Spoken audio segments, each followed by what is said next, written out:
ના વિડીયોમાં ખેડૂતો માટે એક ખૂબ જ અગત્યની યોજના વિશે વાત કરીશું કે જે યોજનાનું નામ છે કૃષિ વૈવિધ્યકરણ યોજના। મિત્રો, આ યોજના હેઠળ તમને બિયારણ કીટ, એક થેલી ડીએપી ખાતર અને એક થેલી પ્રોમ ખાતર તેમજ એક બોટલ નેનો યુરિયા આટલી વસ્તુઓ તમને માત્ર 500 રૂપિયામાં જ આપવામાં આવશે।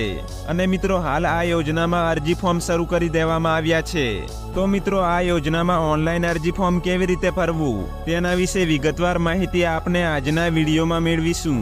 પરંતુ મિત્રો, તે પહેલા જો તમે અમારી ચેનલમાં નવા હોવ તો આ ચેનલને સબસ્ક્રાઇબ કરી લેજો અને વોટ્સએપ ગ્રુપ પણ જોઈન કરી લેજો, જેથી આવી જ ખેડૂતો માટે આવનાર કોઈ પણ યોજનાઓ વિશેની માહિતી તમને મળી રહે। હવે મિત્રો, જો તમને જાતે ઓનલાઈન ફોર્મ ભરતા નથી આવડતું તો તમને ઘરે બેઠા પણ ફોર્મ ભરી આપવામાં આવશે। નંબર છે તેના પર તમે ડોક્યુમેન્ટ મોકલી આપશો તો તમને ઘરે બેઠા ફોર્મ ભરી આપવામાં આવશે। કયા કયા ડોક્યુમેન્ટની જરૂર પડશે તેના વિશે આગળ ચર્ચા કરીશું, તેથી વિડીયોને છેલ્લે સુધી જોતા રહેજો। તો ચાલો મિત્રો, વિડીયોની શરૂઆત કરીએ। તો મિત્રો, સૌપ્રથમ તમારે તમારા મોબાઈલમાંથી કોઈ પણ એક બ્રાઉઝર ખોલી લેવું। આપણે અહીં ગૂગલ ખોલી લઈએ છીએ।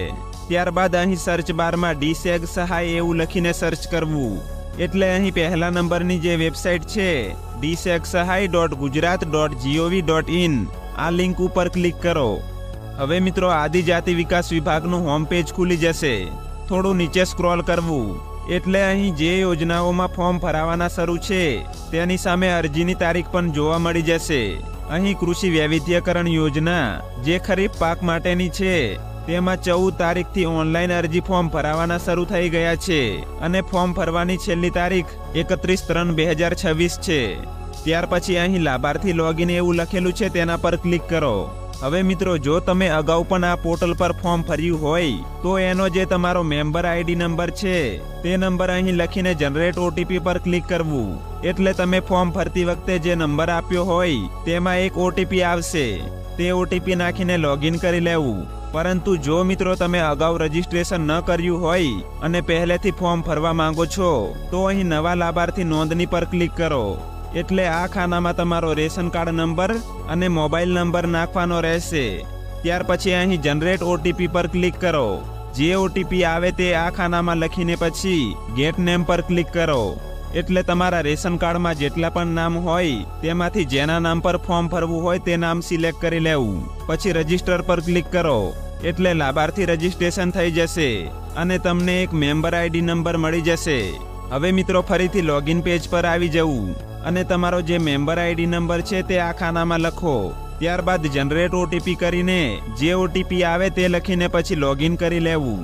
હવે મિત્રો, અહીં અરજદારનો પ્રકારમાં ખેતીલક્ષી યોજનાઓ પસંદ કરી લેવું અને પછી સેવ ઉપર ક્લિક કરવું, એટલે અહીં તમારે 4 સ્ટેપમાં માહિતી ભરવાની રહેશે।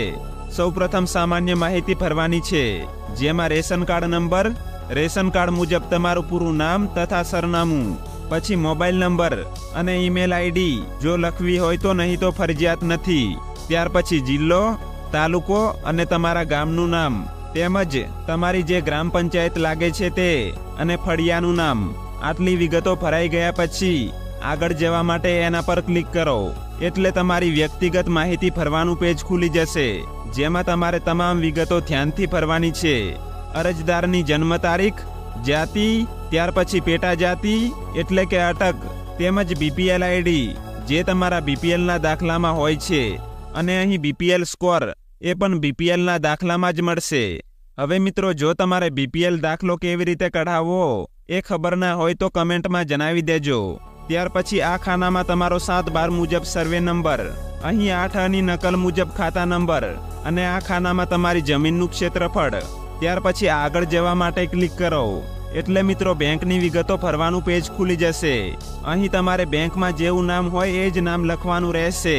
તમારી બેંક બ્રાન્ચનો IFSC કોડ, બેંકનું નામ, બ્રાન્ચનું નામ, તમારો બેંક ખાતા નંબર અને અહીં ફરીથી એ જ ખાતા નંબર। આટલી વિગતો ભરીને પછી આગળ જવા માટે ક્લિક કરો, એટલે હવે મિત્રો દસ્તાવેજની વિગતો ભરવાની રહેશે।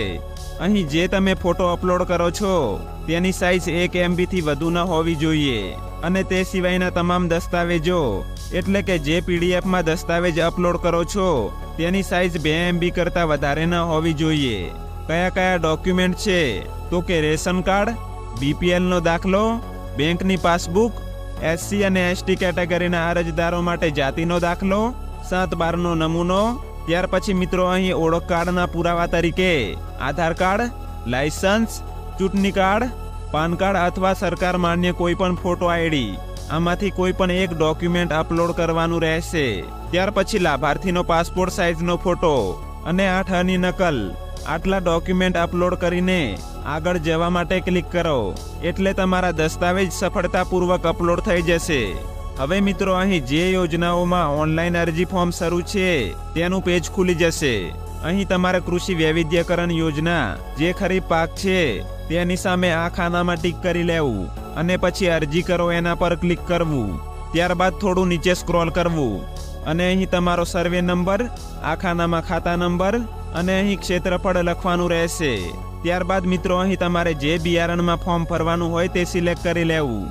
તે પછી અહીં તમારે કેટલા વિસ્તારમાં પાકનું વાવેતર કરવાનું છે તે વિસ્તાર ચોરસ મીટર અથવા ગુંઠામાં લખવાનો છે.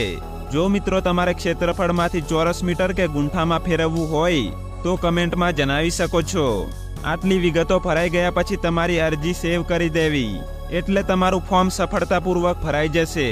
હવે મિત્રો જ્યારે ડ્રો લિસ્ટ જાહેર થાય ત્યારે ડ્રો લિસ્ટમાં તમારું નામ આવે તો તમારે કીટ મેળવવા માટેનો કોલ આવશે. તો મિત્રો આવી રીતે તમે ઘરે બેઠા જાતે પણ ફોર્મ ભરી શકો છો. તેમજ મિત્રો જો તમને કોઈ મૂંઝવણ હોય તો કમેન્ટ બોક્સમાં જણાવી શકો છો. અને જો વિડીયો ઉપયોગી લાગ્યો હોય તો વિડીયોને લાઈક કરજો અને તમારા બીજા ખેડૂત મિત્રો સાથે શેર કરજો જેથી એમને પણ આ યોજનાનો લાભ મળી શકે. તો મિત્રો ફરી મળીશું એક નવા વિડીયોમાં.